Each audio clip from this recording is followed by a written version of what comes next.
Hola, buenos días, ¿cómo les va? Hola, buen día. ¿Me escuchan? Sí, buenos días, doctora. ¿Qué tal? Buen día. Vamos a esperar unos minutitos a que se incorporen todos.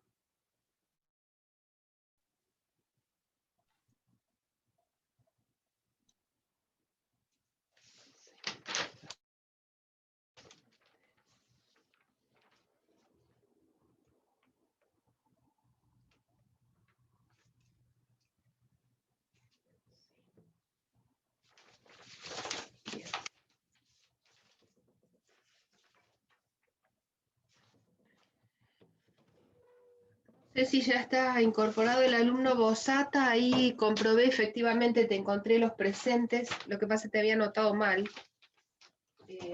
Hay una sola clase que no te tengo, que es la del 20 de abril, pero las demás todas.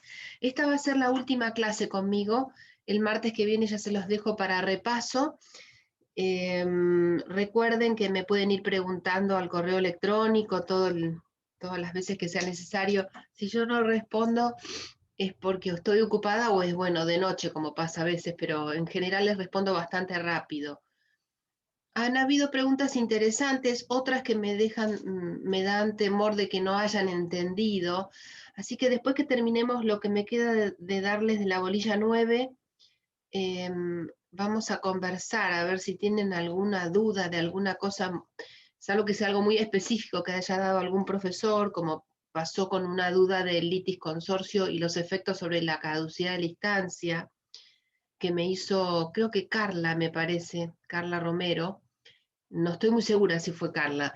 Eh, Interesante porque uno de los docentes había dicho que en el caso del litis consorcio facultativo, el impulso solo lo beneficiaba a él. Y esto es una corriente minoritaria. Van a encontrar fallos, ¿eh?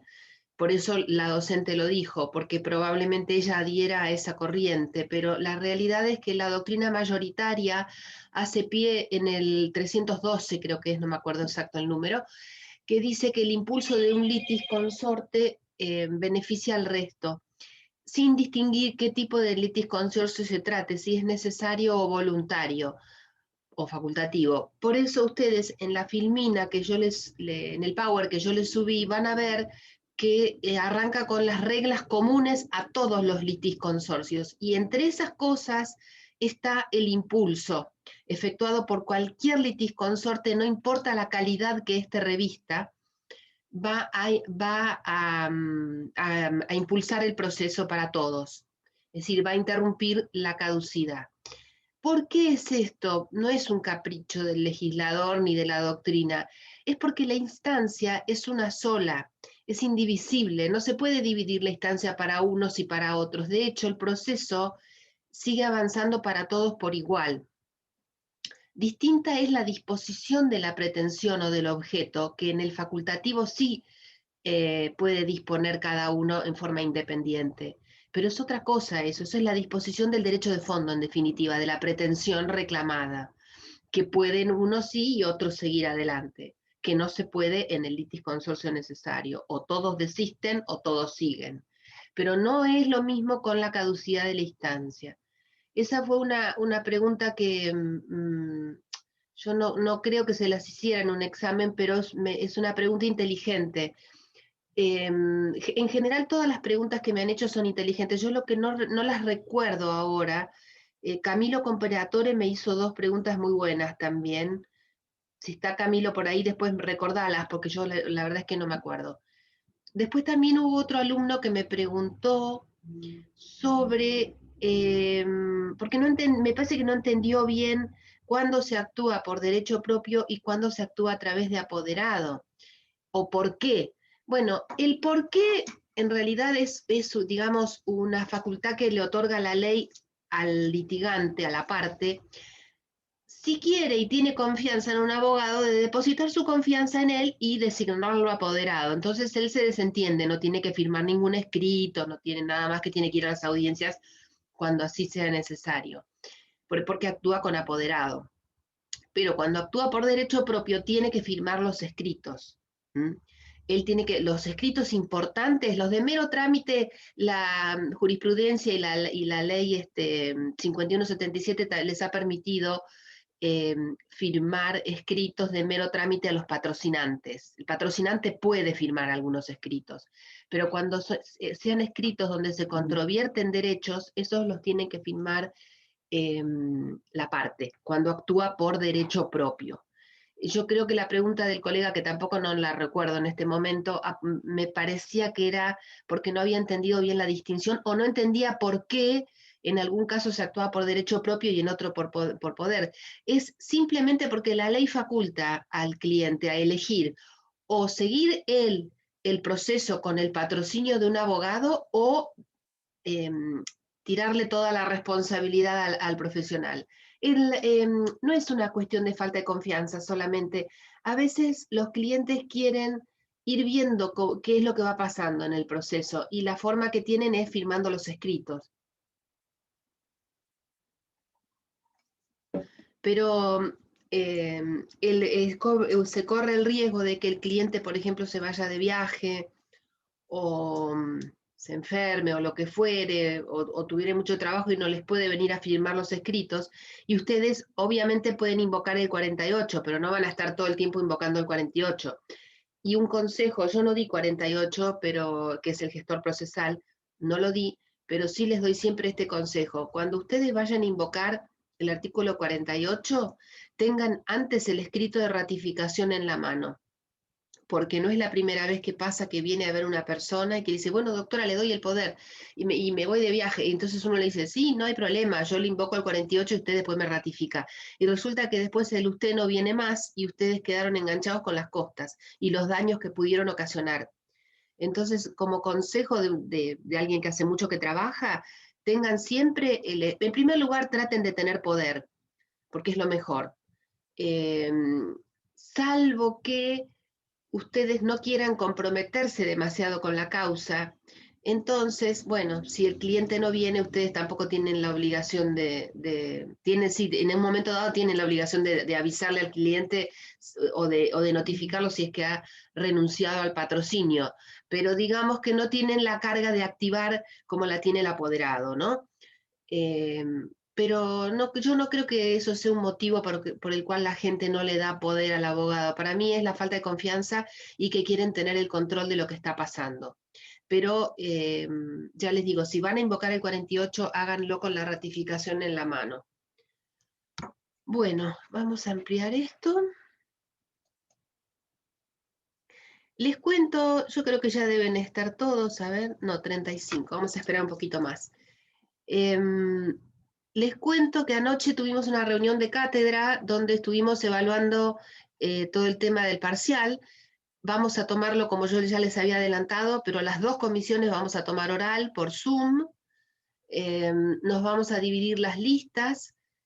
Les vamos a avisar con tiempo porque para no tenerlos conectados 3 o 4 horas esperando a ser ingresados en la reunión, les vamos a decir más o menos de, qué sé yo, bueno, por decirles algo, de la A a la C van a entrar en la primera hora, de 8:30 a 9:30. De la D a la J, bueno, y así, ¿me entienden? Más o menos vamos a calcular 4 o 5 alumnos por hora para que estén atentos. Igualmente, cuando ustedes ven que se va acercando la hora de ustedes, conéctense, van a quedar en sala de espera, porque a lo mejor hemos terminado antes.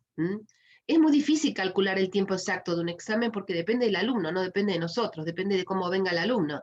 A veces son exámenes rápidos y a veces son exámenes que se extienden. Entonces, hemos pensado en esta manera para no tenerlos a ustedes 4 horas enganchados a la computadora, ¿me siguen? Porque es agotador, no es lo mismo estar en una sala de la facultad sentado charlando con los compañeros que están en la computadora esperando a ver en qué momento me llaman. Como ya tenemos las listas del SIU por orden alfabético, les vamos a decir más o menos a qué hora les tocaría a cada uno. Vamos a hacer 3 mesas. Yo en principio voy a tomar sola. La doctora Ledesma va a tomar con la doctora Ledesma Bis, y la doctora Rieta va a tomar con el doctor Carlos Turina, que es un docente de la noche que nos va a acompañar. Algunos lo deben conocer, es muy macanudo, y no van a tener ningún problema porque ya más o menos sabe cómo fue la temática de lo que hemos ido dando, para que no les haga preguntas sorpresas. Lo que no les puedo decir en este momento a quién le toca con quién, porque eso lo tengo que conversar con la doctora Ledesma, que ayer no participó de la reunión. Sí, la única de que estuvo en la reunión fuimos la doctora Rieta y yo, pero, y además tengo que conversar con el titular también. Pero en principio esas más o menos serían las reglas. Después les vamos a subir el protocolo, porque algunos me van a preguntar, ¿qué pasa, doctora, si cuando estoy rindiendo se me corta internet? Y bueno, miren, lamentablemente cuando pasa eso, tienen que ir a recuperatorio, porque no tenemos otra manera de solucionarlo. Eso ya lo hemos hecho el año pasado también, porque no le pasó a nadie, por suerte. Por suerte, cuando es el examen no le pasa a nadie eso, de quedarse sin luz o de que le corten internet. Pero en el caso de que les pasare en el primer parcial, van a recuperatorio. Así que traten de tener, y por supuesto tienen que tener cámara, chicos, no me pueden rendir un examen sin verles la cara. Lamentablemente vayan viendo el que no tiene cámara, quién le puede prestar una cámara. Por supuesto, desde ya que no pueden ni caminar, tienen que estar sentados siempre con la vista frente a la pantalla, no mirar para un lado, no mirar para el otro. Estas son cosas básicas. Ustedes calculo que ya deben haber rendido algún examen el año pasado en forma oral, y más o menos las reglas son siempre las mismas, ¿no es cierto? Nada de ayuda externa, en fin, cosas que ya son básicas y que todos saben. Perdonen que me voy a fijar a ver si no es alguien de la cátedra. No. Bueno, vamos a empezar con la unidad 9. Qué bueno que está acá.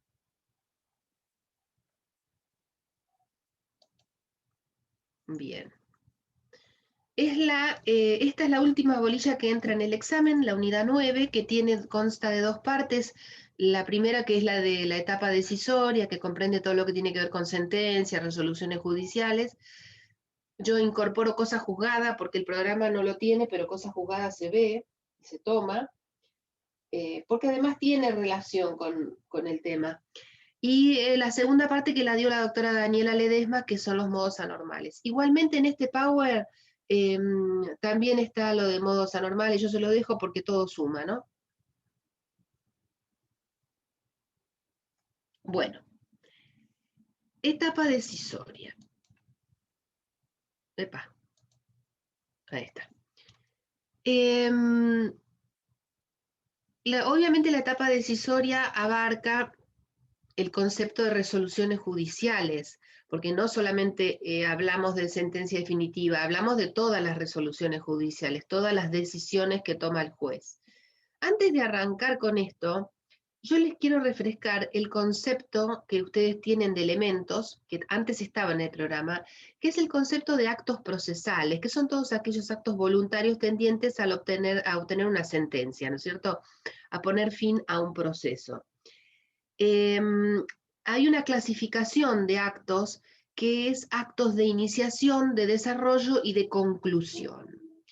Las resoluciones judiciales están entre las dos últimas clasificaciones, entre actos de desarrollo y actos decisorios. ¿Por qué les digo esto? Porque ven acá que yo les puse clasificación, providencias simples. Las providencias simples son resoluciones judiciales. Y muchas de ellas, o casi siempre todas, son actos de desarrollo del proceso, ya sea instructorios o de directivas, de dirección. Instructorios, por ejemplo, todos aquellos actos que tienden a aportar elementos al proceso y a producir la prueba, por ejemplo, o a citar a un tercero, en fin, todo lo que tenga que ver con la aportación de elementos al tema que se va a decidir. Esos son los actos instructorios. Los de dirección son todos aquellos actos que posibilitan el desarrollo del proceso. A ver si tengo algún ejemplo acá de desarrollo. Por ejemplo, claro, las notificaciones. Las notificaciones son un acto de dirección del proceso. o aquellas providencias que dicta el juez a efectos de sanear nulidades, o cuando corre vista de una manifestación, o cuando corre vista de un dictamen, en fin, son todos actos que tienden al avance del proceso. Y luego tenemos los actos resolutorios, que son en los que entrarían las resoluciones interlocutorias y las sentencias definitivas. Por eso yo quería recordarles esta clasificación, porque va de la mano. Por eso le pongo acá concepto de resoluciones judiciales entendiendo por ello las tres, ¿no es cierto? Las providencias simples, interlocutorias y definitivas. Son actos procesales instructorios, resolutorios y ejecutorios. Podría haber puesto actos de desarrollos en la definición, pero bueno, están instructorios, resolutorios y ejecutorios del órgano judicial. Si me dicen cuáles son ejecutorios, bueno, todos aquellos que se dictan para ejecutar las medidas, por ejemplo, para ejecutar las medidas cautelares o para ejecutar la propia sentencia. Entonces, este es el concepto y esta es la clasificación. Lo que no les dije es que esto lo van a encontrar a partir del 160 del Código Procesal. Del 160 al 166 van a encontrar este tema. Seguramente lo debo haber puesto abajo. Providencias simples. Bueno, ustedes saben lo que son las providencias simples. Son justamente aquellas que tienden al desarrollo del proceso y no se sustancian. Es decir, son providencias que el juez dicta sin correrle traslado a la otra parte del pedido. Por ejemplo, si yo pido el traslado de una liquidación, o si yo pido la apertura a prueba, porque el pedido de apertura a prueba no se sustancia. Lo que puede pasar, y ustedes ya a esta altura saben, es que como el auto de apertura a prueba es inapelable, lo que sí puede pasar, porque de hecho se notifica la apertura a prueba, es que se oponga a la otra parte. Recuerden que tiene 5 días para oponerse, no para apelar, sí para oponerse. Pero el dictado de la apertura a prueba o el dictado de la declaración de puro derecho son providencias simples. Tienden al desarrollo del proceso u ordenan también actos de ejecución. ¿Cuál es la forma? Lugar, fecha y firma. Estas tres cosas son fundamentales, si no, el acto es nulo o inexistente, depende de si no tiene firma, es inexistente, ¿no es cierto? Y si no, será nulo. Solo son apelables las providencias simples que causen gravamen irreparable. Sobre este tema vamos a volver cuando veamos la segunda etapa.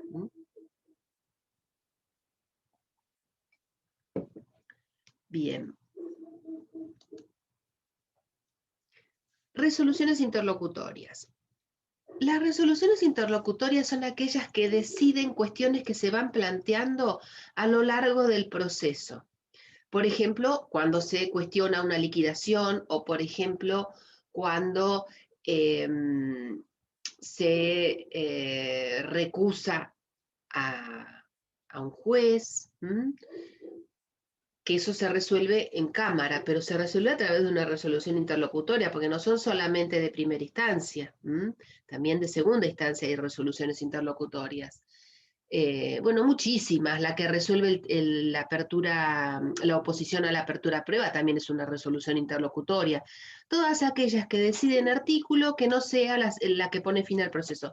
Sin embargo, hay algunas resoluciones interlocutorias y que salen con forma de interlocutoria que sí ponen fin al proceso. Por ejemplo, la que resuelve la caducidad de la instancia. La que resuelve la caducidad de la instancia va a salir con forma de resolución interlocutoria y sin embargo, si hace lugar, pone fin al proceso. Así que hay algunas resoluciones interlocutorias que sí ponen fin al proceso.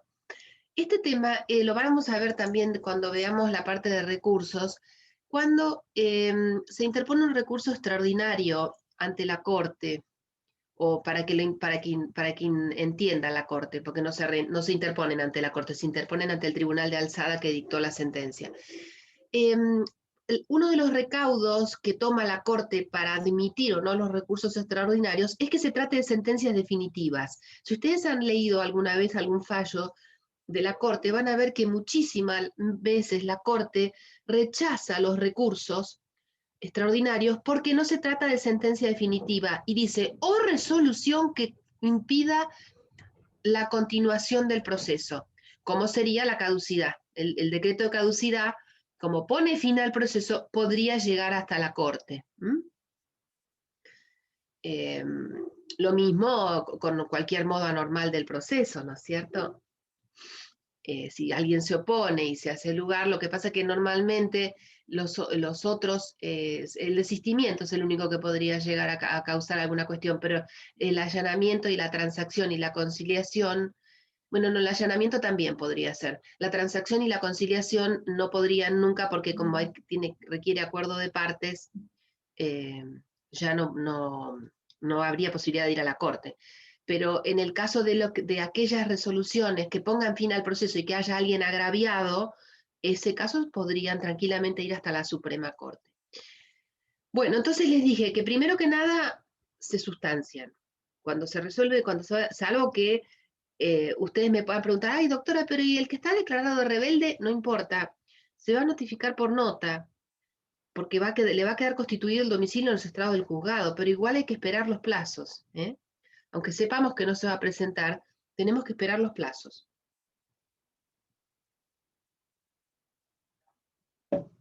Porque puede pasar que en el interín el rebelde se entere, se presente y me impugne ese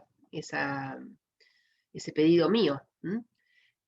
Tienen que estar fundamentadas porque si no son arbitrarias y son nulas. Las resoluciones tienen que estar fundamentadas. Y además tienen que tener los recaudos formales que ya vimos, fecha, lugar y firma. Tiene que contener una decisión expresa, la parte dispositiva tiene que decir qué es lo que resuelve, y también tiene que contener el pronunciamiento en costas. Bien, antes de pasar a sentencia definitiva, tenemos una sentencia particular que es la sentencia homologatoria del 162. Que se da en los supuestos en que ha habido acuerdo entre las partes, que es en el caso del desistimiento. Por supuesto que tiene que ser el desistimiento una vez que ya se trabó, que se notificó la demanda, ¿no es cierto? Porque ustedes ya saben que el que se produce antes de la notificación de la demanda, el juez lo debe admitir, lo debe aceptar, porque no hay contraparte todavía. Pero una vez que, salvo que sea del derecho, si es del proceso, si es desistimiento del proceso y ya se ha notificado la demanda, se requiere la conformidad de la contraparte, porque si la contraparte dice que no, el proceso sigue adelante. Pero estamos hablando del caso en que la contraparte dijo sí. Entonces el juez, si le parece correcto y no hay cuestiones de orden público atrás, va a dictar una sentencia homologatoria.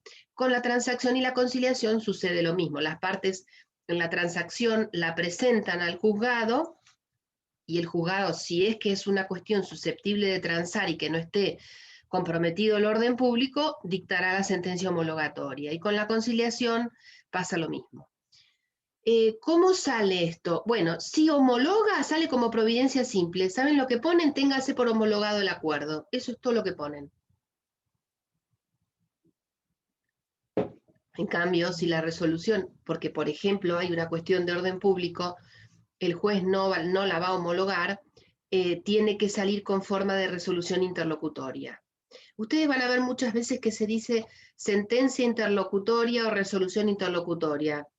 Es prácticamente lo mismo. Es prácticamente lo mismo. A veces hay algunos autores que dicen que se dice sentencia interlocutoria cuando pone fin al proceso. Pero en la práctica judicial se emplean ambos términos. Bien, no quedó ninguna cosa de decir de aquí, ¿no es cierto? Esto del desistimiento del derecho y del proceso lo deben haber visto con la doctora Ledesma Daniela. Igualmente, como les digo, está en la filmina. Esa es una pregunta que se hace mucho. ¿Cuándo puede desistir en forma unilateral la parte y cuándo requiere la conformidad? Entonces ustedes tienen que decir, en el desistimiento del proceso, hasta antes de notificar el traslado de la demanda, se puede desistir sin necesidad de conformidad alguna. Cargará obviamente con las costas el actor, ¿no? Pero son solo las generadas por él. En cambio, cuando se notifica la demanda, se requiere la conformidad a la contraria. Si la contraria dice no, el proceso sigue adelante. En cambio, en el desistimiento del derecho se puede hacer en cualquier etapa hasta antes de dictada la sentencia y no requiere la conformidad. Obviamente el que desiste carga con las costas, ¿no? Esto, mucho de lógica hay en el derecho siempre. Bueno, sentencia definitiva. Obviamente la sentencia definitiva es aquella que pone fin al proceso, ¿no es cierto? Ya vamos a ver qué es lo que tiene que contener.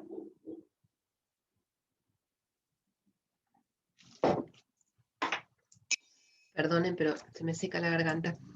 Tenemos una clasificación de sentencias definitivas que es en declarativas, de condena constitutiva y meramente declarativa. Las declarativas, como lo dice acá la Filmina, son aquellas que lo único que van a hacer es declarar certidumbre jurídica sobre el tema. Es alguna cuestión, alguna relación jurídica sobre la que había incertidumbre y el juez declara el derecho. Estas sentencias tienen efectos retroactivos. ¿Qué quiere decir? Que comienzan a regir hacia atrás. Hacia atrás depende de qué tipo de sentencia sea, ¿no es cierto? Un ejemplo de una sentencia declarativa puede ser la que declara la prescripción. Yo en realidad lo único que quiero, tengo una obligación, yo le debo a alguien, pero está prescripto, él todavía no me inició la demanda, pero me la puede iniciar, porque aunque se haya transformado en una obligación que antes se decía natural, ahora creo que es moral, me parece, no recuerdo el tema, el nombre que le han puesto, pero cualquiera puede demandar, aunque esté prescripto. Si el demandado no se presenta, no pone la excepción, la demanda sigue adelante, porque ustedes saben que la prescripción es renunciable, ¿no es cierto? Entonces, la sentencia es solamente declarativa, es para declarar la prescripción. De condena, son aquellas que, además de declarar el derecho, porque en realidad la realidad es que el derecho se declara siempre, salvo en las constitutivas que modifican, pero en las de condena también son declarativas, porque se declara el derecho, pero además tiene el aditamento que se condena al cumplimiento de determinada prestación. Puede ser una obligación de hacer, de no hacer, o de dar una suma de dinero. Pero las de condena tienen ese plus que, aparte de declarar el derecho, ordenan el cumplimiento de una prestación determinada. Las constitutivas, en realidad, por eso obtienen los efectos hacia adelante, porque es a partir del momento del dictado de la sentencia que se crea, se modifica o se extingue un estado jurídico determinado. El ejemplo son los procesos, por ejemplo, de estado civil, el divorcio. El divorcio, si bien la cuestión económica tiene efectos al momento de la notificación de la demanda, en lo que hace al estado civil de divorciado, uno es divorciado a partir del momento que sale la sentencia, no antes. El estado civil, lo mismo la capacidad, en fin. En cuanto a lo patrimonial,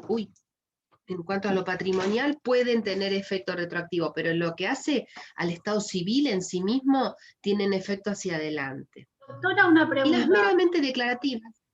Hola. Sí. Quería hacer una pregunta. Hola, te escucho. Sí, no, mi sentencia de divorcio salió por fecha para atrás. Salió con un Claro, pero es a los efectos. Sí, pero es a los efectos patrimoniales, porque en realidad vos tenés el estado civil a partir de que te sale la sentencia. Vos sos divorciada, mientras por ejemplo, si se está sustanciando el proceso, vos no sos divorciada todavía. Pero sí, es cierto, te ponen que los efectos, pero los efectos son los efectos patrimoniales.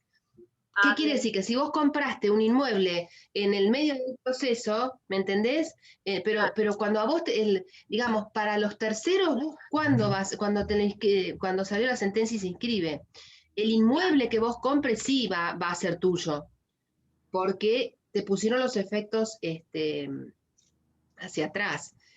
Con la insania pasa lo mismo, y es más claro todavía. El insano es a partir del momento que lo declaran insano. Lo que pasa es que los actos que el insano realizó hacia atrás van a ser declarados nulos. Es finita la diferencia, la verdad que es finita, ¿viste? Pero se da mucho, los ejemplos se dan casi siempre en las cuestiones de estado civil. Yo no me acuerdo de tener, porque no tengo acá, esto que tengo acá en la mano es otra cosa. no es el Power, pero se da más claramente ahí. Y las meramente declarativas, esto coincide con el artículo 322, que yo creo que no sé con quién lo vieron, en la meramente declarativa, o se ve después. Me parece que se ve después.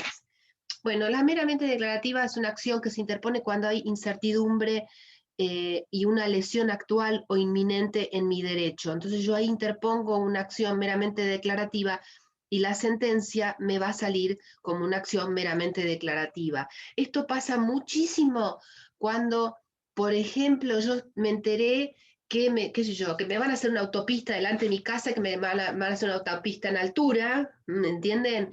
Que ya salió la ordenanza o lo que sea, y resulta que eso me va a tapar la luz, bueno, todavía no la hicieron, pero la lesión es actual, o porque ya vi que ya empezaron a hacer las obras, o porque lo van a hacer prontamente. Entonces yo ahí interpongo una acción meramente declarativa, para que se declare sobre esa cuestión, se declare el derecho sobre esa cuestión. Bien. Y llegamos a la sentencia definitiva. No, el amparo es una vía procesal diferente. No, lo que pasa es que en el amparo coincide el tema del perjuicio, pero en el amparo tienen que estar comprometidos otros derechos de raigambre constitucional, es diferente, ya lo vamos a ver cuando veamos en la segunda etapa.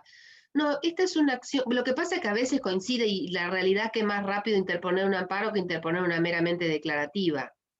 También podría ser el ejemplo de la prescripción, también podría ser. Lo que pasa es que en el tema de la prescripción no es tan claro, porque salvo que yo me entere que el deudor, que el acreedor está por interponer la demanda, pero en ese caso yo puedo oponer la excepción de prescripción, con lo cual no hay una lesión, una lesión inminente.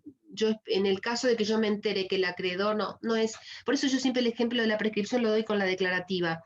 La meramente declarativa es para este tipo, generalmente ya les digo, se da cuando está involucrado el Estado en alguna, o algún vecino que por ejemplo está por levantarme una pared o un edificio en propiedad horizontal en un lugar donde en realidad no se puede y él no cuenta con el permiso municipal, porque si cuenta con el permiso municipal tengo que ir contra la municipalidad. Esto ha pasado muchísimo acá yo vivo acá en Los Troncos, en el barrio que sigue, que se llama Chauvin, que ustedes lo conocen, han levantado edificios de propiedad horizontal en medio de un barrio que era absolutamente residencial. Pero esto fue porque se modificó el código urbano. Y no lo sé porque no conozco casos, pero yo pienso que más de un vecino debe haber interpuesto alguna acción para frenar la construcción. Y no pudieron, evidentemente no se pudo, pero el barrio ese lo arruinaron. Terminó siendo un barrio absolutamente céntrico. Yo creo que para las meramente declarativas, la meramente declarativa puede funcionar en este tipo de casos. Pero también podés interponer el amparo, que es más rápido en realidad. Porque además en el amparo vos tenés la ventaja de que metés la cautelar, que en la meramente declarativa también la podés pedir, pero se usa más el amparo, porque siempre que uno tiene una lesión, o casi siempre, se ve afectado algún derecho constitucional. El derecho de propiedad. En general, cuando a uno le pasa eso, generalmente se recurre al amparo, pero también tenemos la meramente declarativa. Porque la meramente declarativa es únicamente lo que va a hacer es echar luz sobre una cuestión que me está generando incertidumbre a mí. En el amparo ya la lesión ocurrió y a lo mejor no es una cuestión tan finita de derecho, sino que es una cuestión de hecho, porque en el amparo son cuestiones de hecho o de derecho. Yo no me quiero adelantar a lo que vamos a ver en la próxima etapa, porque tampoco jamás les preguntaría eso en este momento del examen, se los podría preguntar en la segunda parte, pero no ahora, porque además no han visto acción meramente declarativa.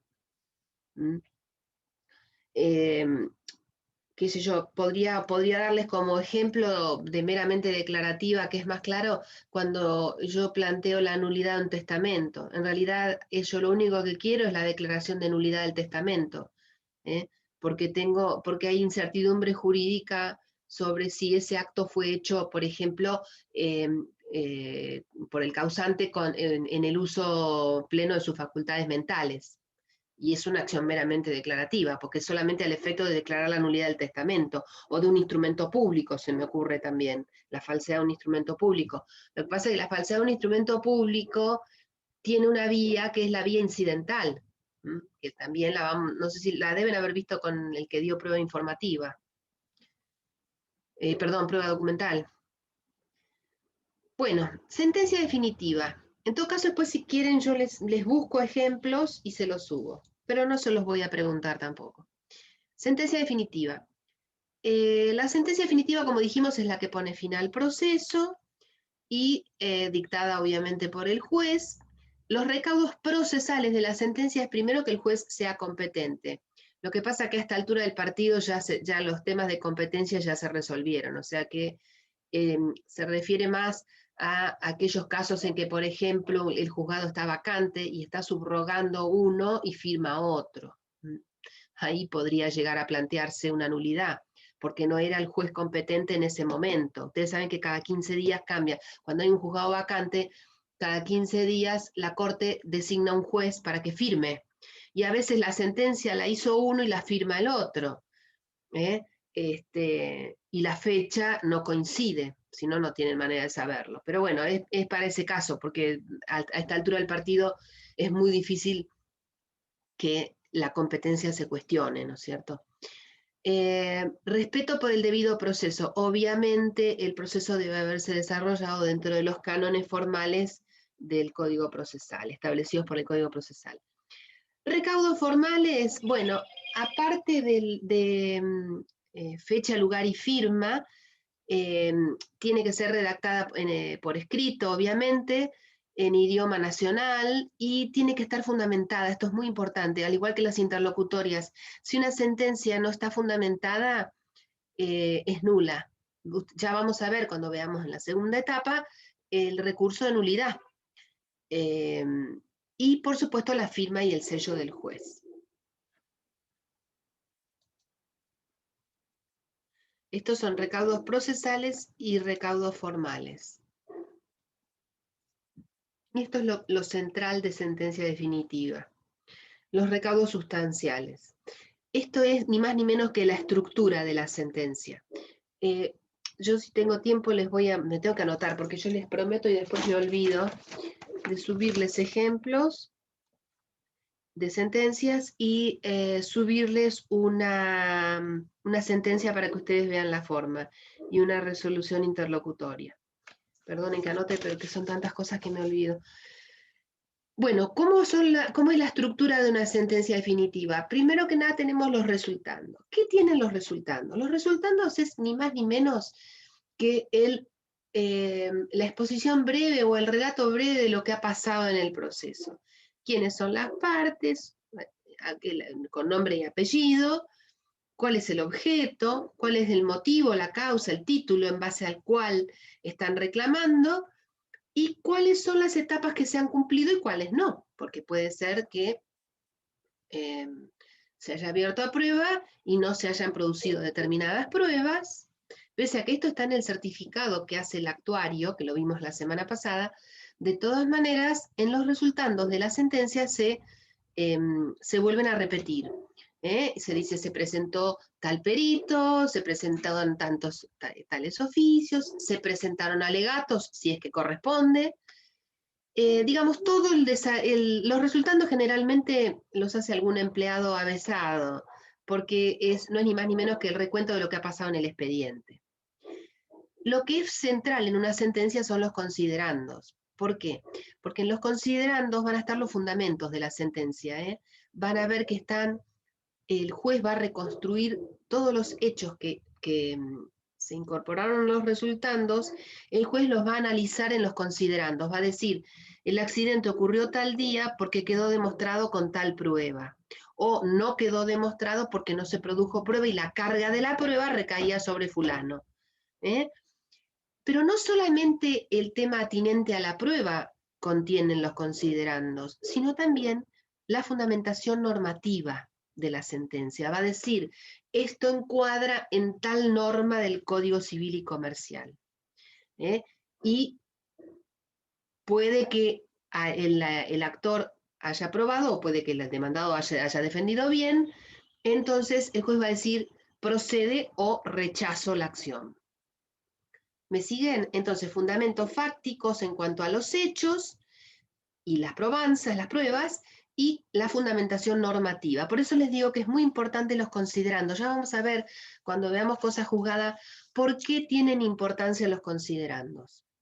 Y por último, la parte resolutoria dispositiva. Es la parte que dice, por ello fallo. Y ahí dice, condeno a fulano de tal a la restitución del inmueble con expresa imposición de costas. En la parte dispositiva, tiene que estar el pronunciamiento de costas. Y depende del tipo de proceso del que se trate, pueden o no regularse los honorarios en ese momento. En líneas generales, los honorarios se regulan cuando se practica la liquidación. Pero, por ejemplo, en los divorcios, ya que hablamos del divorcio, en los divorcios el juez puede fijar los honorarios, porque los divorcios, como son de monto indeterminado, tienen una escala prevista en la ley de arancel, con lo cual el juez puede en ese momento fijar la regulación. Muchas veces los jueces no lo hacen, pero creo que las de familia sí. Yo como no hago mucho familia, no estoy tan al tanto, ¿vieron?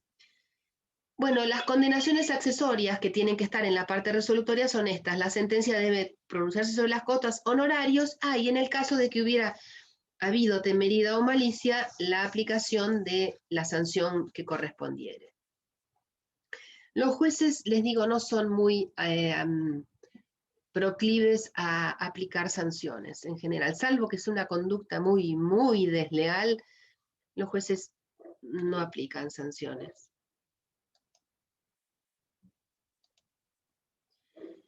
El deber de fundar las sentencias. Bueno, surge en el 34.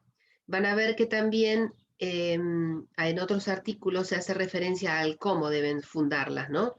Pero las sentencias definitivas y las resoluciones interlocutorias bajo pena de nulidad tienen que ser fundadas, respetando las jerarquías de las normas vigentes y el principio de congruencia. Es a esto a lo que quiero llegar, lo que pasa es que no me acuerdo si está acá. No, bien debe venir después. ¿Qué es el principio iura novit curia? Yo creo que este power lo debo haber hecho siguiendo el orden del programa. Este aforismo latino quiere decir que el juez es el que conoce el derecho. Esto es lo que quiere decir. Por eso yo les dije una vez en algunas clases anteriores que aunque ustedes se equivoquen en el encuadre jurídico, tiene cierta importancia en la capital federal para la determinación del fuero, de la competencia, pero en provincia que tenemos civil y comercial, todo junto, no tiene tanta importancia el encuadre jurídico, salvo que haya una delgada o unas consecuencias jurídicas diferentes para cada instituto, ¿no es cierto? Pero si no, en líneas generales, si ustedes se equivocan, es el juez el que va a suplir esa omisión, porque se supone que es el juez el que conoce el derecho. Acá puse una cita que no recuerdo de quién es, que dice: el principio sirve para que las partes se limiten a probar los hechos y no los fundamentos de derecho aplicables.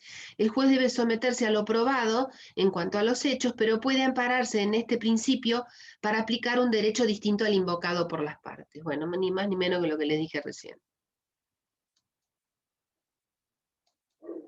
Acá está lo que quería decirles de la congruencia. Yo les dije a ustedes que el 34 lo obliga al juez a fundar las sentencias. Y el 163 complementa esto de los fundamentos, con el principio de congruencia. ¿Qué es la congruencia? La congruencia es que el juez no se puede apartar de los hechos y de las pretensiones propuestas por las partes. Si yo me tragué reclamar el lucro cesante, el juez no me lo puede condenar. Si yo me olvidé de reclamar otro rubro, el juez no puede condenarlo. La verdad es que está bien, porque puede ser es decir, el juez no se puede meter en lo que la parte no propuso, porque estamos en un proceso dispositivo, ¿no es cierto? Hay dos tipos de incongruencia, entonces, la subjetiva y la objetiva. La subjetiva, obviamente, se refiere a los sujetos que intervienen, que el juez o incorporó a alguien que no fue parte, o lo dejó afuera a alguien que no fue parte. Yo demandé a 3 y el juez se olvidó de 1. y ni siquiera fundó por qué lo dejó afuera. Entonces, en ese caso habría incongruencia. La objetiva se refiere al objeto reclamado, por eso se condena a algo que no fue pedido, es extra petita, o se fue más allá de lo pedido, o citra petita, que es cuando condenó a menos de lo que se pidió, omitió considerar alguna de las cuestiones. La sentencia incongruente es causal de recurso de arbitrariedad o de absurdo, que lo vamos a ver en la segunda parte. Es un recurso extraordinario. Es muy difícil dar este tema sin referirme a la segunda parte. En principio, ¿puede la sentencia contemplar hechos no introducidos por las partes? Y en principio, por lo que venimos diciendo, no. Sin embargo, ya hemos hablado cuando hablamos de hechos nuevos, que hay hechos que son nuevos, que son sobrevinientes a la oportunidad del 365, que pueden ser invocados por las partes. ¿Se acuerdan que el desalojo, miren, acá lo tienen, el desalojo por falta de pago y se produce el vencimiento del contrato en el medio del proceso? Bueno, yo lo voy a invocar y el juez lo va a tener en cuenta en la sentencia. Lo va a tener, ¿por qué lo puede tener en cuenta? Porque son hechos que han modificado la relación jurídica y son sobrevinientes a la oportunidad procesal que teníamos del hecho nuevo. Y la justicia no puede ser ciega. Si realmente ha acontecido, o por ejemplo la restitución del inmueble, yo demandé el desalojo y en el medio se produce la devolución del inmueble. Bueno, yo tengo que denunciar este hecho y el juez lo va a tener en cuenta en la sentencia. Las costas igual seguramente se las van a imponer al demandado, pero o el abandono, porque en la restitución en general hay acuerdo de las partes, pero en el abandono el inquilino que ha sido demandado, esto pasa muchísimo, el inquilino que ha sido demandado por falta de pago abandona el inmueble, entonces yo hago saber esa circunstancia al juez. Por eso este tipo de hechos debidamente probados, obviamente, van a ser contemplados en la sentencia y la verdad es que no fueron introducidos en los escritos constitutivos ni tampoco como hecho nuevo. ¿Cuáles son los plazos para dictar sentencia? Bueno, las providencias simples tienen 3 días, las interlocutorias 10 en primera instancia, 15 en segunda instancia, y las definitivas en ordinarios es 40 en primera instancia y 60 en segunda instancia, en los ordinarios les dije, ¿no? En los sumarios 30 y 50 y en sumarísimos e incidentes 10 y 15. Estos son los plazos. De la mano de los plazos debería el programa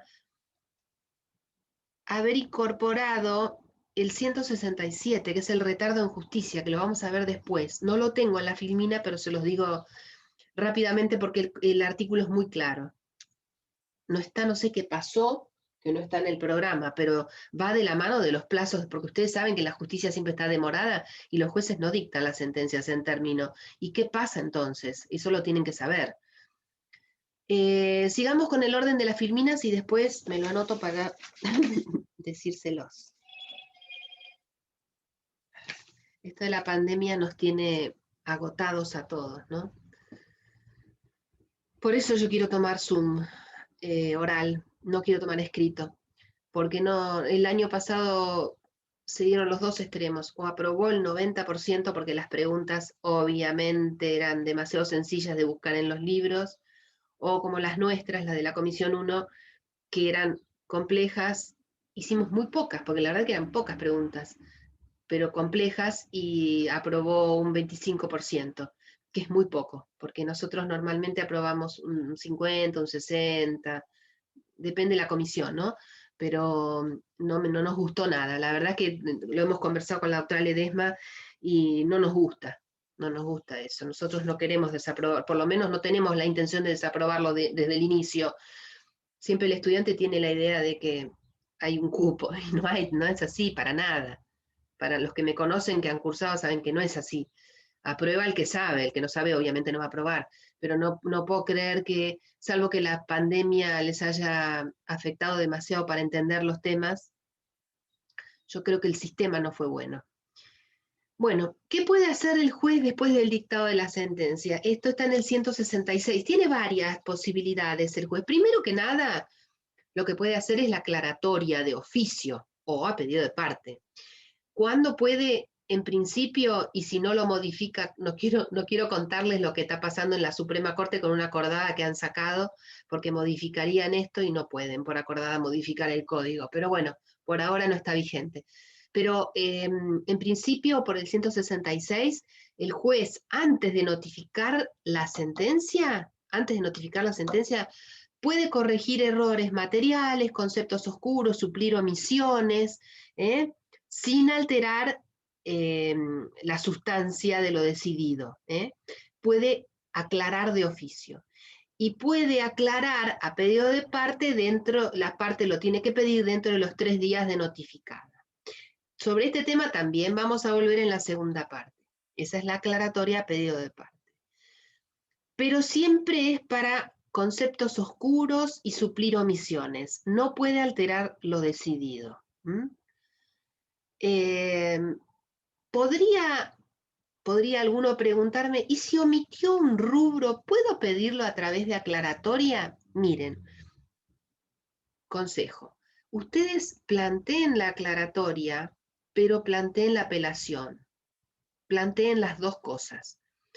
Porque el juez podría, lo que pasa que la aclaratoria la tiene que sacar con forma de resolución interlocutoria, porque está pronunciándose es un rubro que lo omitió totalmente. Ahora, si en los considerandos él lo trató al rubro, lo tuvo por probado y se lo tragó en la parte dispositiva, ahí sí va a salir como aclaratoria. El problema es cuando lo omitió totalmente. Por eso, ustedes tírense el lance de la aclaratoria, pero también apelen. Porque si el juez les dice, esto no es susceptible de aclaratoria, a ustedes les quedó la apelación. Porque la aclaratoria no interrumpe el plazo para la apelación. Se los digo ahora, lo vamos a dar en la segunda etapa también, ¿no? Con más detenimiento. ¿Qué otra cosa puede hacer el juez? Puede ordenar cautelares, puede, por ejemplo, ordenar el desalojo, el desahucio, puede disponer a anotar en los registros, en cualquier registro, la sentencia, puede expedir testimonios de las sentencias, puede seguir sustanciando incidentes, a veces hay incidentes que se siguen sustanciando, porque lo que pasa, que no lo dice la Filmina, es que el principio general es que la competencia del juez se suspende con el dictado de la sentencia. ¿Por qué digo se suspende? Hasta que quede firme. Una vez que quede firme, por supuesto, el juez va a empezar a ejecutar esa sentencia. Pero cuando dictó la sentencia de primera instancia y esta sentencia está recurrida, ahí se suspende la competencia del juez.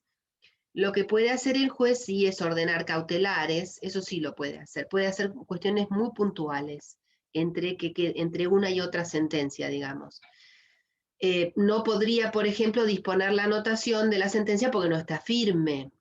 Podría expedir un testimonio en alguna cuestión muy puntual, y depende para qué, muy puntual, pero en líneas generales tampoco podría. Obviamente puede resolver la admisibilidad o no de los recursos, porque ustedes el recurso de apelación lo van a interponer en primera instancia, y el juez tiene la facultad de denegárselos, entonces ustedes tendrán que ir en queja a la Cámara, pero en principio quien resuelve la concesión del recurso es el juez de primera instancia. Disculpe, Y si está firme puede ordenar. Una pregunta, sí. No comprendí cómo es que se suspende la competencia. No claro, el juez, una vez que dicta claro, que no puede seguir interviniendo, salvo en cuestiones muy puntuales, ¿me entendés?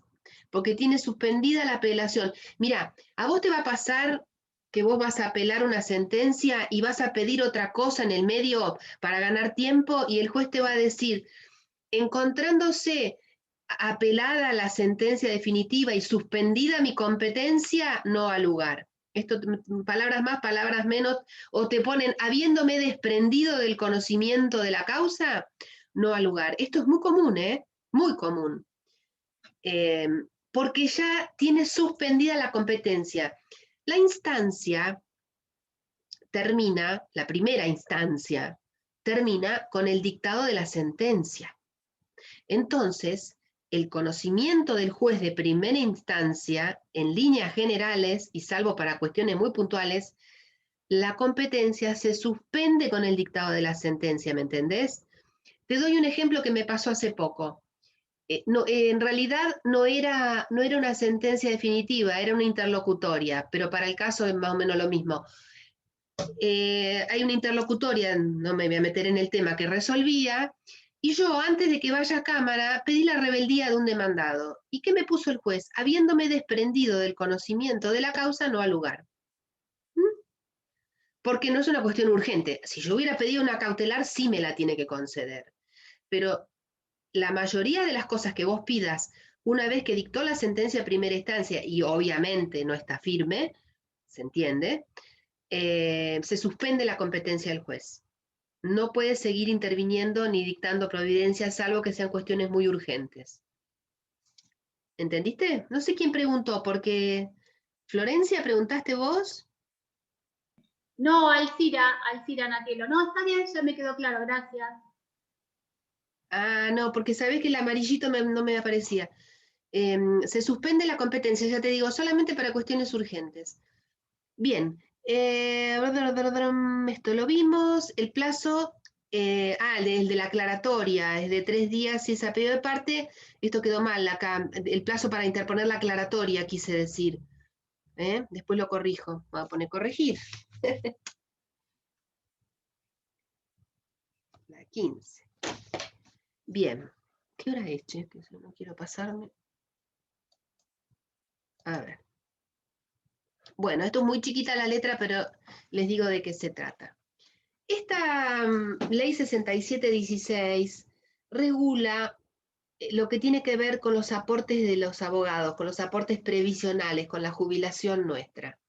Y hay un artículo, el artículo 21, que después se modificó, que lo obliga al juez, o mejor dicho, le prohíbe al juez no hacer determinadas actuaciones posteriores al dictado de la sentencia, aunque esté firme, si no se pagaron los honorarios y los aportes y contribuciones de los abogados.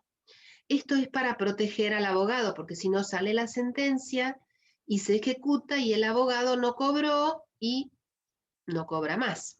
Entonces, no lo voy a leer el artículo porque es muy largo, pero en líneas generales no va a tener ni por cumplidas las sentencias, ni por cumplidas las otros modos anormales como la transacción o conciliación, si previamente no se pagaron los honorarios, aportes y contribuciones mencionados, o se afianzaron con otros, puede ser con una caución real o con algún depósito que hubiera en el expediente, de alguna manera queden afianzados para nosotros el cobro.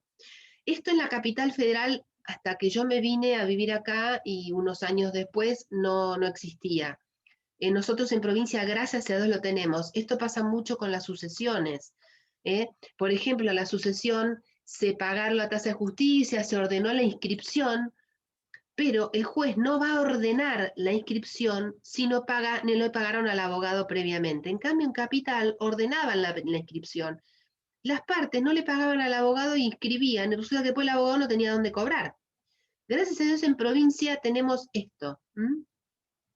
Otro caso, los desalojos. Hasta que no se paguen los honorarios y los aportes, no se ordena el mandamiento de desalojo. Tienen que estar pagos. O los testimonios para inscribir en el registro de la sentencia de divorcio, por ejemplo.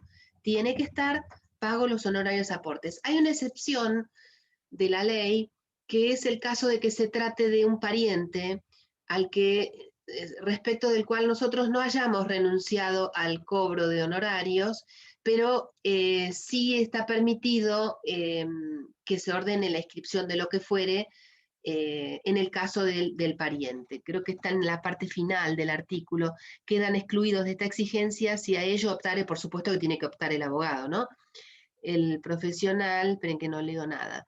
Las actuaciones judiciales realizadas en representación o patrocinio de ascendientes, descendientes, consanguíneos o afines, cónyuges hermanos, cuyos honorarios fueron exclusivamente a cargo de los mismos. La opción en el caso tendrá los efectos de una renuncia expresa y definitiva a la regulación y cobro de honorarios. Claro, ¿qué quiere decir esto? Yo le podré cobrar extrajudicialmente, pero judicialmente no.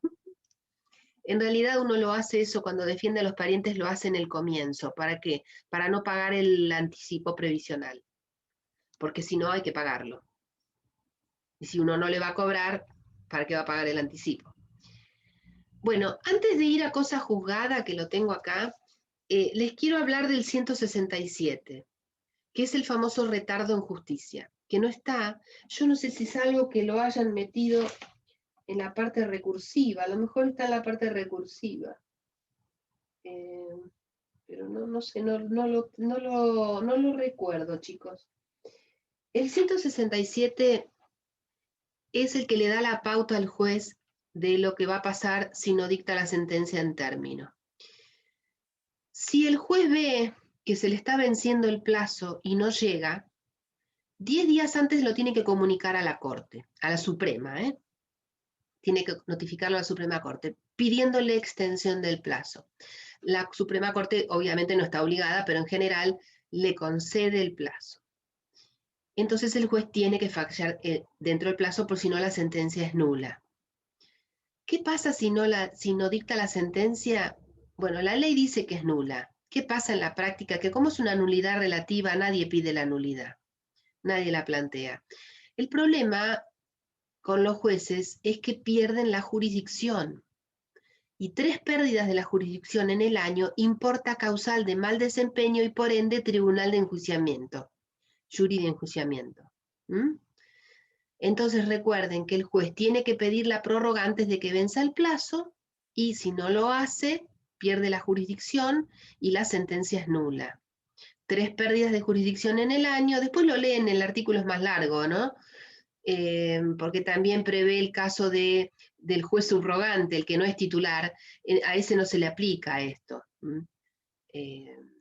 Tienen otros tiempos, digamos, ¿no? Pero estamos hablando para los jueces que son titulares de los juzgados. Es importante que lo sepan porque es una sanción. En Capital tienen una sanción pecuniaria. Además de que le quitan la jurisdicción, tiene una sanción pecuniaria. Bien. Concepto de cosa juzgada. La cosa juzgada tiene raigambre constitucional. Es el atributo que tiene la sentencia una vez que ha quedado firme. ¿Para qué existe? ¿Cuál es el fundamento? Brindar seguridad, certeza jurídica. Uno no puede tener las causas abiertas in eternum. Yo necesito que la sentencia ponga fin al conflicto. Por eso Couture dice, es la autoridad y eficacia de una sentencia judicial cuando ya no existen medios de impugnación que permitan modificarla. Cuando ya ha quedado firme y no queda ningún otro medio de modificarla, adquiere fuerza de cosa juzgada. Ya vamos a ver que hay 2 clases, ¿no?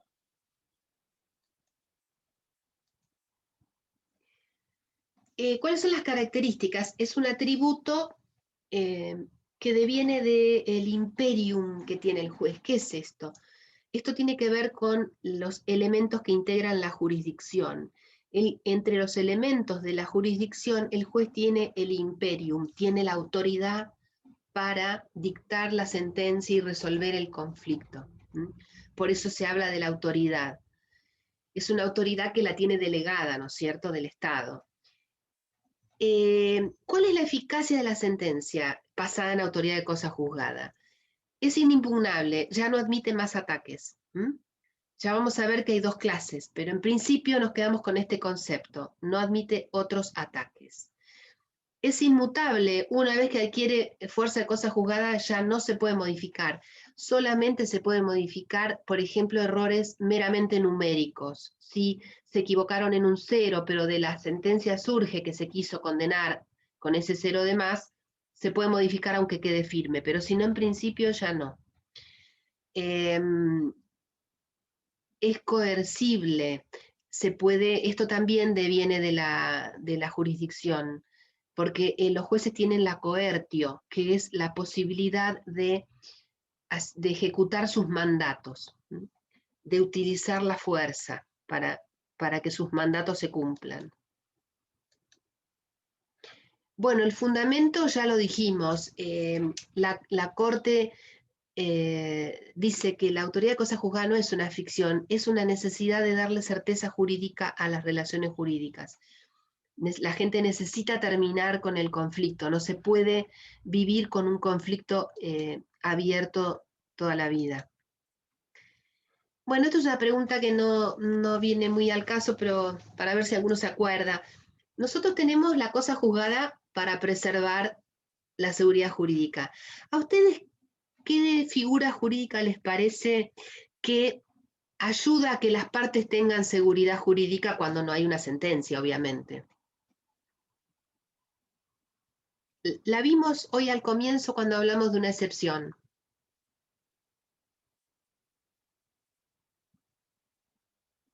¿La prescripción? Muy bien, la prescripción. Muy bien. La prescripción le da seguridad a la gente.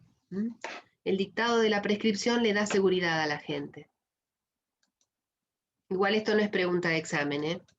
Es simplemente para que tengan noción de la trascendencia que tiene una sentencia pasada en la autoridad de cosa juzgada. Bueno, y acá vemos la clasificación. Tenemos cosa juzgada formal y cosa juzgada material. La cosa juzgada formal es aquella que no admite ataques directos. ¿A qué me refiero con ataques directos? A recursos. Recursos de apelación, recursos extraordinarios. Se acabaron ese tipo de recursos contra las sentencias dictadas en la autoridad de cosa juzgada formal.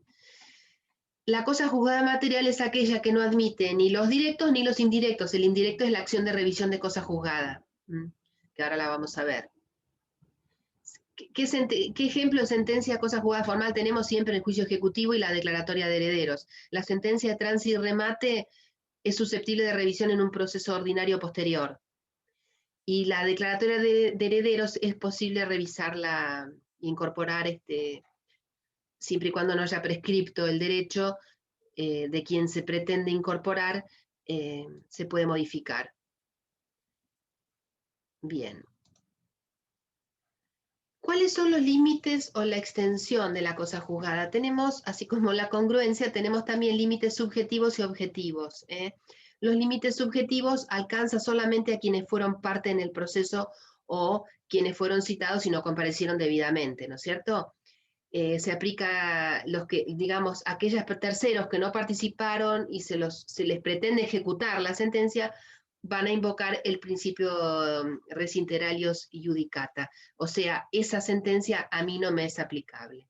Hay excepciones, los procesos colectivos, cuando la sentencia los beneficia, las sentencias, me refiero, dictadas en los procesos colectivos, cuando la sentencia los beneficia. Esto está en la Ley de Defensa del Consumidor, también en la Ley de Medio Ambiente, y las cuestiones de estado de civil y capacidad de las personas, que las sentencias tienen efecto erga omnes. Yo estoy divorciada para toda la comunidad, no solamente para mi marido. No estoy divorciada, pero lo aclaro. ¿Cuáles son los límites objetivos? Solamente aquellas cuestiones que fueron resueltas son aquellas cuestiones que se van a poder ejecutar, las que no, no. Y acá viene una cosa que yo les dije cuando hablábamos de los considerandos, que cuando cobran virtualidad, es en este caso. ¿Qué parte de la sentencia hace cosa juzgada? La parte del fallo, la parte dispositiva. Pero como la sentencia es una unidad lógica, cuando la parte dispositiva no es lo suficientemente clara, el juez o las partes recurren a los considerandos. ¿Me siguen? A lo mejor no quedó claro, por ejemplo, la tasa de interés aplicable, porque en la parte dispositiva dice con más el interés, con más la tasa de interés, y no dice cuál, pero en los considerandos sí lo dijo. Entonces, ¿para qué sirven los considerandos de forma interpretativa? Y por último, creo que ya con esto termino, la revisión de la cosa juzgada fraudulenta. Este es un proceso que, si bien no está incorporado en el Código Procesal, sí está en el Código Civil y Comercial nuevo. Es para aquellos casos en que la sentencia ha pasado en autoridad de cosa juzgada y no hay posibilidad de ningún ataque. Tenemos el proceso de revisión de cosa juzgada, para supuestos muy específicos donde ha mediado un fraude para haber obtenido aquella sentencia. Esa sentencia que se basó en un testimonio que después en penal lo declararon falso. Hay muchísimos ejemplos. O por ejemplo, aquel documento que después, aquel cheque que después se demostró en penal que había sido robado por el ejecutante, ¿no es cierto?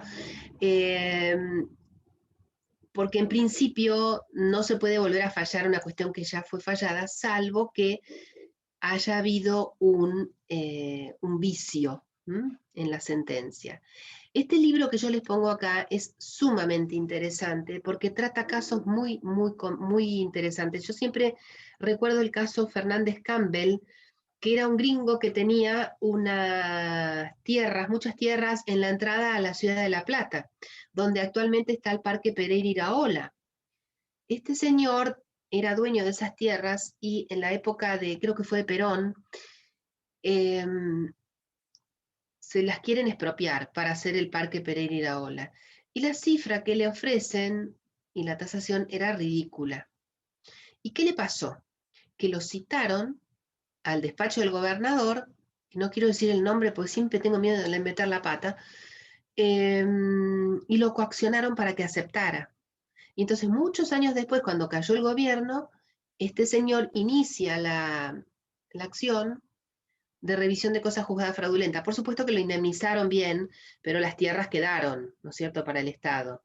Pero bueno, como estos casos hay muchísimos, hay casos de nulidades de testamentos, testamentos que, me acuerdo de un caso muy famoso, que la misma persona testó 3 veces, el que valía obviamente era el último, pero uno de los dos, no sé si el primero o el segundo, había abierto la sucesión testamentaria, había sido declarado heredero, había empezado con la venta de las cosas y aparece este otro tercero y se plantea, bueno, la nulidad de la cosa.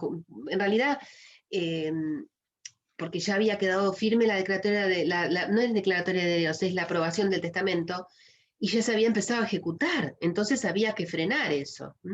Hay muchísimos casos de cosas juzgadas fraudulentas. Los que más se dan son cuestiones de cheques robados, o de pagarés también robados, o el abuso de firma en blanco, que no se puede probar en sede civil y comercial. Hay muchos ejemplos.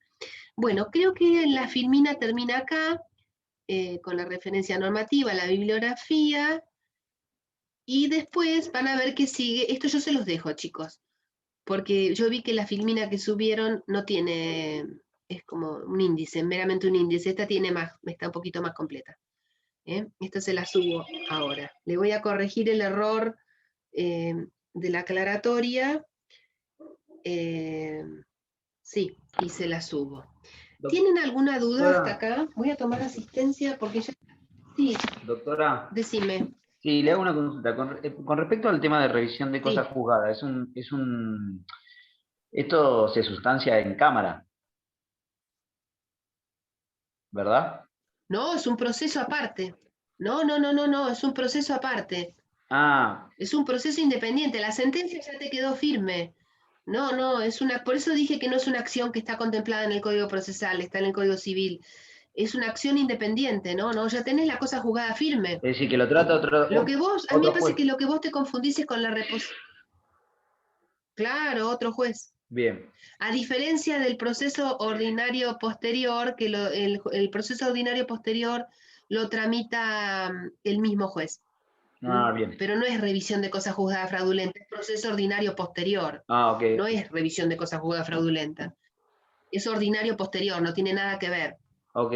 Yo lo que le di el proceso de conocimiento ordinario posterior del juicio ejecutivo como ejemplo de cosa juzgada formal.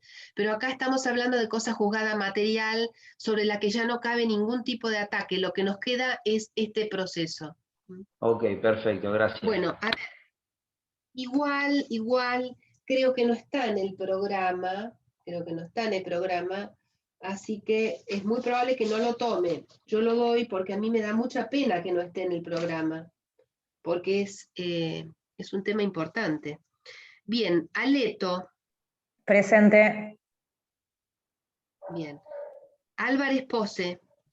Presente. Bosata.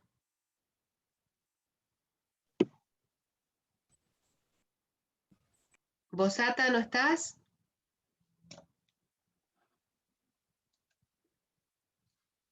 Bosata, háblame por el chat porque a Estrada ahí te vi. Hasta que no me aparezcas en el chat no te puedo poner. Carreras.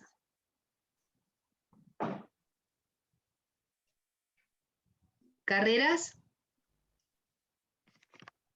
Carrere, Leandro. Presente. Coda, Gabriel. Presente, Gabriela, doctora. Sí, perdón, sabes que la A te aparece abajo, vos no te Está bien. preocupes. No hay problema. Por ejemplo, pero- Comperatore me aparece Comperatore me aparece Compera, pero yo ya Ah. sé que es Comperatore, pobre. Está ¿Estás, bien. Camilo? ¿Camilo estás? No. Contarino te vi. A Corti Marianela no la nombro porque no estuvo nunca. Díaz Claudia te vi. Sí, presente. Sí, sí, te vi. Díaz Bruno.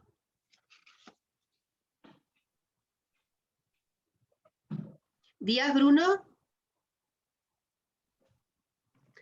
Estrada, te doy presente, ya te vi en el chat. Falomir tampoco no vino nunca. Fiego, me parece que te vi. Fiego.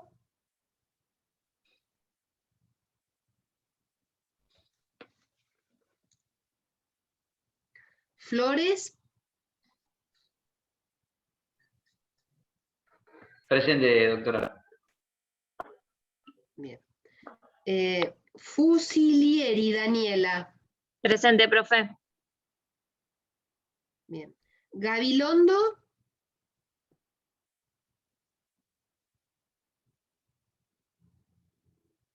Gabilondo. Bueno. Guerrero no vino nunca. Hansen.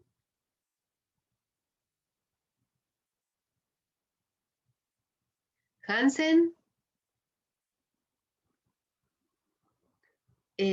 Longo. Longo, sí. Presente. Bien. Lorente. Presente. Lorente, vos me hiciste una pregunta interesante, no me acuerdo cuál era. Sí, la diferencia de por qué en los procesos sumarios solo eran hechos controvertidos que habrían a prueba y en los ordinarios podían ser Sí, sí. afirmativos. Estaba bueno, sí. Porque viste que uno cuando da el tema en general dice se abren a prueba cuando hay hechos controvertidos y conducentes. Pero como es una facultad del juez la apertura a prueba, aunque en el proceso en general me refiero, aunque la parte no lo haya controvertido, salvo que lo haya admitido, ¿no? Si lo admitió no hay problema, pero a lo mejor no se pronunció y el juez lo considera importante, te abre a prueba igual el expediente. Pero en el sumario, como el código dice controvertidos, tienen que estar controvertidos. Igual yo les digo, eso dice el código, la realidad es muy diferente. El juez abre a prueba si considera que realmente hay que abrir a prueba. Porque lo que va a pasar es que si yo me quedo tranquila que el demandado no me controvirtió el hecho, entonces, como el código dice, podrá tenerlo, podrá, dice el 356 o 54, podrá tenerlo. Y si el juez no me lo toma y yo no lo probé, el hecho, pierdo la pretensión, ¿me entendés? Entonces, si bien el código dice que debe ser un hecho controvertido, y si se los preguntan, ustedes lo tienen que decir así, la realidad es que en la práctica nosotros ofrecemos prueba de todo, por si acaso, porque el silencio del demandado no implica la aceptación ciega, implica que el juez podrá tenerlo por acreditado, pero si no está suficientemente probado, puede no tenerlo por acreditado. Pasa que es una una introducción del código, entonces uno lo dice. Mansilla. ¿Estás, Mansilla? Presente, profe. Presente. Ustedes no saben cómo sí, ya te tomé. No saben cómo tarda en llegarme la voz. Marchetti.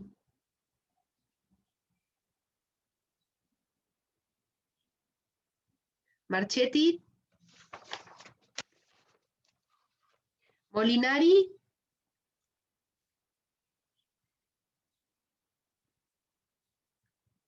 Molinari, ¿no estás? Molinari conmigo no tiene los presentes, ¿eh? Si ustedes lo conocen, avísenle que conmigo no le dan los presentes. Montoya, te vi. Presente. Morán. Sí. Morán.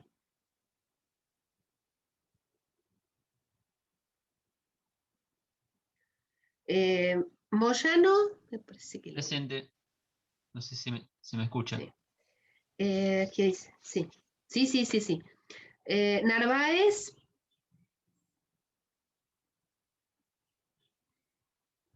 Narváez conmigo tampoco no tiene, avísenle, ¿eh? No sé si con los demás habrá cumplido. Paniagua. Presente, profe. Pisicelli, no está. Reyes tampoco. Romero. Carla. Sí, profe, estoy presente. Bien. Romero, vos me dijiste que tenías una dificultad, ¿no? Sí, profe, perdón, estoy trabajando, pero sí. ¿Cuál era la dificultad? No, bueno, mi papá está con COVID, él es comerciante, así que estoy viniendo a abrirle el local yo. Ah, eso era. ¿Cómo sigue? ¿Cómo está? Sí, más o menos, la verdad.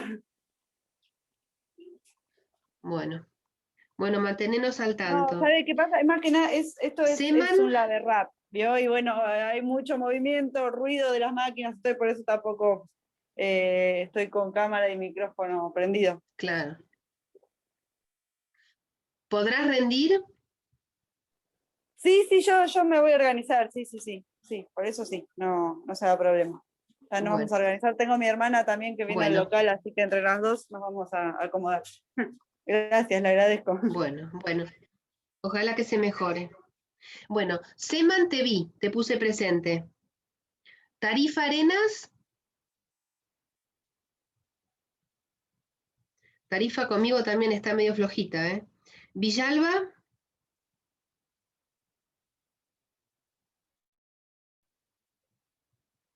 ¿No está Villalba? Sí, Villalba Presente, tampoco profe. no, conmigo no da. Profe, estoy acá. Ah, No había activado el micrófono. sí, conmigo tenés 3 presentes, ¿eh? No sé cómo estás con los demás. Y Villarreal. A Villarreal lo vi. Profe, a mí no me llamó.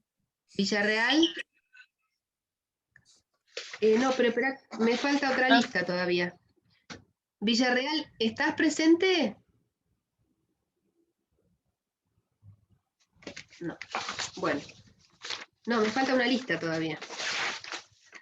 Acosta Morales. Presente. Bien. Arana Candela. Presente. Acá. Barbini Mateo. Presente. Barbini. Sí, presente. Bombini. Bien, sí. Presente. Bombini. Presente. Sí. Caparrós. Presente, profe. Sí. Collado. Presente. Bien. Dinelli, te vi. Presente. Sí. García Damiani. Presente, profe. Unger. Sí. Acá Te vi. presente. Sí. Y Garza. Presente. Lavarelo. Ah, sí, no te anda el micrófono, pero te veo. Trata de solucionarlo, Lavarelo, para el examen, ¿eh? Liebig. Presente, profe. Estaba también. Sí. ¿Qué dice acá? López Freidenberg. Presente. La sobrina de Silvina. Miner Sofía. Presente. Natielo. Presente, profesora. O'Brien.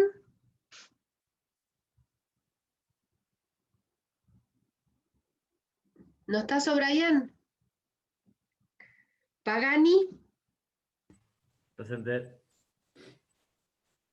Bien. ¿Qué dice acá? Panebianco. Presente. Peralta. Presente. Perello.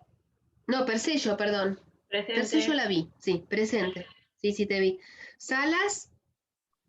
Presente. Bien.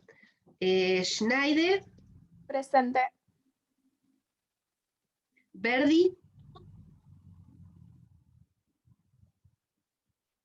Perdí problema de Verdi. conexión. Bueno. Bien. ¿Quiénes no nombré? Por el chat, díganme. Más fácil. A mí, doctora. Ah, bueno. Somoza, a verte. ¿Cómo que no te nombré? No, sí te No. puse presente, Somoza. Ah, bueno, listo. ¿Quién más?